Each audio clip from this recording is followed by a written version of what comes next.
কিছুদিন পরেই রাইজার জন্মদিন, তাই আমি একটা ড্রেসের কাপড় নেওয়ার জন্য যাচ্ছি। আমার একটা লেহেঙ্গা আছে, কিন্তু লেহেঙ্গার উপরের পার্টটা আমার মেক করতে হবে, তাই ওইটার জন্য জর্জেট কাপড় কেনার জন্য আমি চলে যাচ্ছি আমাদের বাজারে। ওই জায়গায় যাইয়া কাপড়ের এত ভ্যারাইটি দেখা আমার মাথা কাজ করা বন্ধ হয়ে গেছিল, তাই আমি আর ভিডিও ক্লিপগুলো নিতে পারি নাই। এখানে আমার মা মুরগি কিনে নিচ্ছে আমাদের মোমো বানানোর জন্য। মুরগি কেনার পরে আমাদের এদিকে গ্যাস থাকে না, তাই আমরা মোরগ পোলাও কিনে নিলাম। তারপর আমরা রিস্কায় করে বাসায় যাচ্ছি। অনেকদিন পরে নিজেদের বাজারে আসছি। এই জায়গায় আমি ছোটবেলা থেকেই বড় হয়েছি, তাই এই বাজারে এসে আমি একটু চারপাশে চাইয়া চাইয়া দেখতেছিলাম সবকিছু কত পরিবর্তন হয়েছে। আর আমি এই কাপড়ের গজটা নিয়েছি, এইটা দিয়ে আমি একটা লেহেঙ্গার উপরে পার্ট মেক করব আমার মেয়ের বার্থডেতে পরার জন্য। বাজারে দেখেছিলাম একটা নতুন দোকান খুলছে, ওই দোকান থেকে মোরগ পোলাওটা নেওয়ার পরে খাইছি একটা চুনা, কারণ মোরগ পোলাওটা একদম মজা ছিল না। এরপরে খাওয়া দাওয়া করে ঘুমিয়ে নিলাম। উঠে বিকালের দিকে আমরা রাইজার জন্য কিছু শপিং করব, এই কারণে মার্কেটের উদ্দেশ্যে বের হয়েছি। আর এদিকে দেখেন আমার বান্দরবন কিভাবে লাফাচ্ছে। এখানে দাঁড়াইয়া ওয়েট করতেছিলাম রিস্কার জন্য। ইতিমধ্যে একটা রিস্কালাম, আমারে পাইয়া গেলাম আর রিস্কায় উঠলাম। গাইস, আমরা যাচ্ছি শপিং করতে। শপিং করতে না, রাইজার একটা জামা কিনতে। দেখছেন বলদি কয় কি, জামা কেনাও তো এক ধরনের শপিং। আর জামা না, আমরা আজকে আরো অনেক কিছু করবো। কিন্তু গাইস একটা কথা বলি, এখন আমি মেকআপ করলেও আমাকে কেন জানি না বুড়ি বুড়ি লাগে, কোনোভাবেই আর আগের মতো সুন্দর লাগে না। যতই সুন্দর করে সাজি, এই দুঃখে আমি পাগল হয়ে যাব। একটা কথা মাটিতে ফালাইতে দেয় না, লগে লগে উত্তর দেয়। মনে করেন কোনো কথা মাটিতেও পড়তে দেয় না। মাঝে মাঝে মনে চায় কি থাপ্পড় মেয়েরা জাতি জাতি লাগাই দেয়। এই যে এই ইনোসেন্ট এই যে এইটাই হইলো আমার বোন, কোনো কথাই সে মারিতে পারতে দেয় না, কথায় কথায় স্যান করে। তারপর অনেক ঠেলা ঠেলি কইরা আমরা মার্কেটের ভিতরে ঢুইকা পড়লাম। আর এখন আমরা রাইজার জামা খোঁজার উদ্দেশ্যে এই দোকান ওই দোকান ঘুরে বেড়াচ্ছি। আমি ভিডিও করতেছি দেখা অনেকে আমারে বলতেছে, আপা আপা আমাদের দোকানে আসেন, আমার দোকানের ভিডিও করেন। ওরা বুঝতেই চায় না, ভাই আমার চ্যানেলের রিভিউ নেই, আপনার ভিডিও করে আমি কি করবো।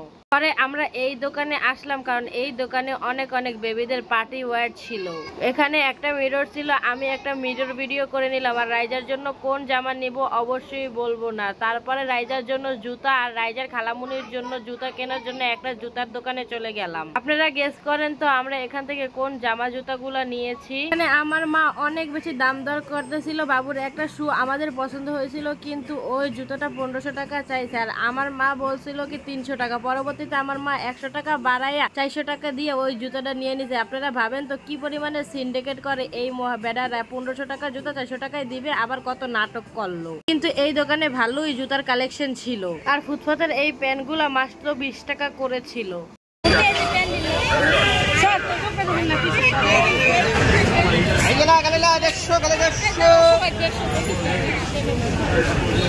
এই জায়গায় অনেক অনেক প্রিটি জামা ছিল। এই জায়গায় আপনারা খুঁজলে অনেক বেশি জামা পেতে পারেন। এই জায়গায় জর্জেটের কালেকশনও ছিল। এই জায়গায় সব জামা 150 করে ছিল।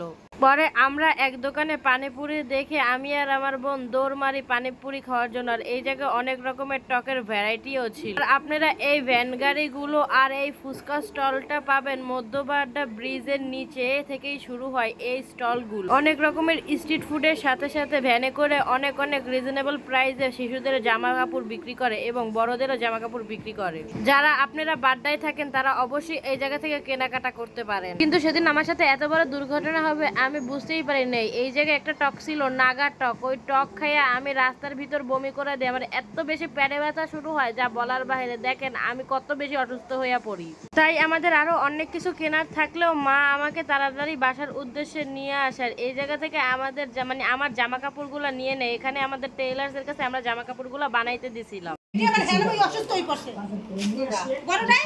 আর আমরা বাবুর জন্য এই জুতাটা কিনছিলাম। আর বাবু তো জুতা দেখা সেই রকমের খুশি হয়েছে। বাবুর নানু বাবুর ওই জুতা পয়রা দেখার পরে বাবু বারবার পা লাড়াচ্ছে আর বারবার ঘুরা ঘুরা জুতাটা দেখতেছে। এই দেখেন পাটা কিভাবে লাড়াচ্ছে জুতাটা দেখা। তার মানে বোঝা যাইতেছে আমার বাবু জুতাটা অনেক বেশি পছন্দ হয়েছে। নানু জুতা কিনা দিচ্ছে, এই জুতা পাইয়া বাবু অনেক বেশি খুশি। নতুন জুতা পেয়ে টুক টুক করে হাঁটছে। এই দেখে আমার আবার শরীর খারাপটাও ভালো হয়ে গেল। আমার পায়ে পাড়া দিয়ে এখন আবার বড়মার কাছে চলে যাচ্ছে নতুন জুতা পরে। এই সবকিছুর মাঝে আমার বোন আবার আমার সাথে অনেক রাগ করছে, কারণ ও আরো কিছু কিনতে চাইছিল কিন্তু কিছুই কিনতে পারে নাই, আমার জন্য শুধু একটা জুতা কিনতে পারছে। দেখছেন গাইস, ছোট মানুষও কিন্তু সুন্দর বুঝে, কোনো কিছু সুন্দর কিনে দিলে বা ওদের কোনো নতুন জামা টামা কিনে দিলে ওরাও বুঝতে পারে আর অনেক বেশি হ্যাপি হয়। আর এই জায়গায় বাবুর সমস্ত শপিং যা যা আজকে করছি, এই সুন্দর ফ্লাপি গাউনটা কিনেছি আর 15টার মতো প্যান্ট কিনেছি। আর এই প্যান্টগুলো কিন্তু 20 টাকা করেই ছিল। সাথে ওই জুতাটা কিনছি সেটা তো আপনারা দেখছেন।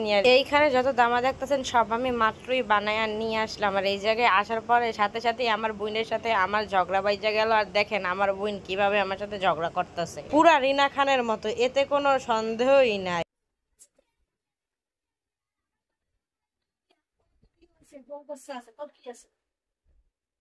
এইভাবে ঝগড়া করতেছে দেখে আমি আরে কইতেছি তোরে ভূতে ধরছে, কই কি তোরে ভূতে ধরছে, ঝগড়া কইরা আবার হাসে, ঝগড়াও করতে পারে না ঠিকঠাক, কি আর কমু কন গাইস। দিকে আমার মাইয়ার আবার নিজের জুতা চাইরা খালার জুতা বেশি পছন্দ হয়েছে, এই জুতা কোলে কান্দে মাথায় সব জায়গায় নিতেছে। তারপর আমার একটা পার্সেল আসছিল, ডেলিভারি ম্যান কল দেওয়ার পরে সাথে সাথে আমি রূপসের কাছ থেকে বিকাশে টাকা আনি। আর আজকে প্রথমবার আমি নতুন 1000 টাকার নোট দেখলাম। আর এই পার্সেলের ভিতর ছিল 3 in 1 হেয়ার স্ট্রেটনার, এটা দেখে তো আমি অনেক বেশি হ্যাপি।